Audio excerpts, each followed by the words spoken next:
amatofumba tomanyi kufumba nga lwaki sifumba kati nkuwadde amazzi olina n'akazigo kuno sikufumba sikufumba kuno kigwa muwadde kumuwa amazzi infact kumuyiira amazzi wano mba nfumbye olwo omusajja mba mu mazzi kalina akazigo bakazi bulijjo baliriddawa guno kafere bwe yagamba nti gundi yagula emmotoka tenenokira omuzigo yali agamba ku muzigo naye BBS mutukolereyo ekintu kimu kwefu mulina abakyala bangi mulina ono mulina Dana n'abatanzi mulina Oriani Florence mutukolereyo olunaku muteeyo akakazi mukalye tetukalya gundi yakikola dembe fm yalina embuzi ya dembe ng'embuzi eyo egikola egisibako ekirapa bulungi n'egita mu kibuga agikwata mwerondere gwe mwagala twagala bakwateka Florence nampijja bagambe nti leero tuli nansana mulogize nansana azuula yakola ki azuula ka Florence nampijja yakatwala nakawasa yakakebeza soka kakebeza infection yolabe oyinza olaba abantu bakeera ku loogi abe mu kibi akubira kwefu okola emotoka Patrick eyitawo ate bo abamu kampani tebabibeeramu babyejamu Patrick alizayininga kiro sijakola wano enja tuli busy tuli kakyala ka BBS okola bikukujwali kagali afumuse misi kati baba gwita batya omulamwa anti kuba bikuza BBS utiko mbaga BBS ediza abantu bakabaka tubalaba abantu balaba BBS tugenda baddiza akavubuka tubaweka sayimo kwefa abadda ngamba ana muwala ogwo balangire wa paasi yaleta akalango ku BBS n'alanga tuddiza abakyala akasajja tubaweka sayimo ate abakyala ebasinga olaba BBS kati mwefubeeko abakyala bo temutawaana mufuneyo tugeze obanga Senga Amida mumugaye nti Senga Amida ali ku Freedom City abakyala mwenna mugende eyo abakyala tebaddiza tebetaaga bingi fetwetaaga abakyala kanampijja kamwe kali makindye obaka Dana n'abatanzi oyinza olaba Ahmed Lubo abannaye ate yekka naye mweyogeza kamiliyoni yakuba essimu yogera kali muno mu kirumu obuli bwenguzi obuyinza okubeeraawo sirikyali wamwe gwe yakuba baliwa ali mu namba ki naye muwasizza bannaaye muwasizza akati wandi mbadde n'ebibuuzo bingi naye bwendivayizinzemu bwenti neŋŋamba ebibuuzo bambireke abakazi tubeerewo ne tukaaba kusimba n'ekibuuzo saba mukazi munnange akaaba eyo ewaka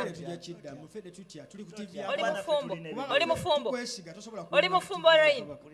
nzijja kubuuza Lina Rain oli mufumbo era kati bampita mu meeting z'abafumbo nkiika Maulana oli mufumbo nnyo ate nze ndi wano kati ebibuuzo biweddeyo tetunajjula mubuzaayo obuzaayo bameka babiri nkyabuzaayo basatu asooka ye etofaali nalimala aye tulinawo n'akawaayiro era tambula tuyimba akawaayiro kagamba ki esaawa yonna namba emu afa oba namba bbiri afa oba nozaawo 3 omutalaka bwe kitebe kitambula enamba yonna gyozizaawo kakati wamala kumalayo namba nnya awalina okubeerawo pending just in case pending anti ngamba nga lwakaana akalinzi namba emu afa oba namba bbiri namba emu namba nawe osobola okugenda namba 3 nawe 3 ogenda namba 3 n'agenda nenga abantu bawaseeko abantu bawase fumbo binyuma bantu ng'olinga atayagala okukaaba binyuma bunyuma nga tebannakwatira mu bwenzi yoba onoonya ki ate ng'oli mufumbo gwaladde nina ku namba 2 oba ofaaki ojja kuggwerera njagala otegeeza abakyala abali eyo bannaye sifa abenda sitaani kintu ojja kuggwerera fobeeraawo ng'ekintu kigamba omwana eyo mulaba ojja kuggwerera angaani yaggwerera gundi nga teyaggwerera olaba Solomon kulisi mubiri nga teyaggwerera Solomon omu Bible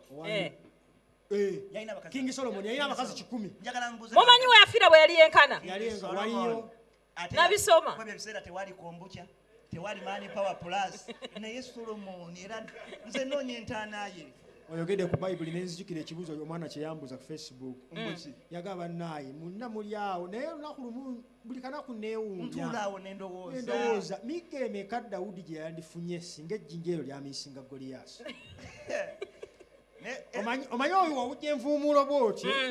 eitha ebintu bibiri bijja eitha osigaza ejjinja mu ngalo envuumuulo n'egenda imagini ng'envuumuulo yekubye Goliyaasi mu kyenyi ekyo kyekibayita it will end in tears awe bakijja era mukama wa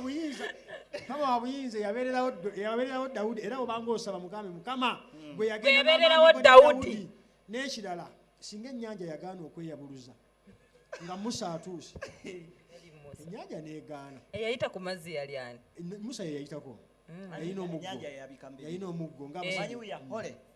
tulina mwoyo mungi olwaleero twaluwadde bino byonna tetukolera mmwe BBS omusajja eyasigaza omuggo gwa Musa kwefu atambula nagwo mu bimu ku byagwogerako gukuba wakati mu nnyanja amazzi ne gaawukana gwe muggo gwa Musa. okola n'omuntu nga tomumanyi buuza Sophie abimanyi